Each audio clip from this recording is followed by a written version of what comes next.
നമുക്ക് അയൽവാസിന്ന് നല്ല അടിപൊളി പഴഞ്ചക്ക കൊടുക്കുന്നത് എന്തോ ഒരു ടേസ്റ്റ് ആച്ചിട്ടാ നോക്കി ഇതൊക്കെ നമ്മൾ കഴിക്കേണ്ടത് അടിപൊളി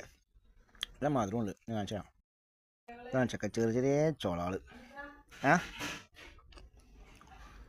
പിന്നെ ഈ പഴഞ്ചക്ക ഇല്ലേ ആരോഗ്യം നല്ലതാട്ടോ ഇമ്മ എൻ്റെ മൂന്ന് തിന്നാ വന്ന് ഇഷ്ടമില്ല ചോളം എടുത്തന്നെ അത് കൂനോടൊക്കെ പോകുന്നുള്ളൂ ഇവിടെ ചക്കൻ്റെ സീസണാണ് കാണാം നല്ല മഴയുണ്ട് അങ്ങനത്തെ പഴഞ്ചൊക്കെ 4 ഒഴിവാക്കണം കേട്ടോ ഇതൊക്കെ ആരോഗ്യത്തിന് നല്ലതാണ് പറയടാ അടിപൊളിയല്ലേ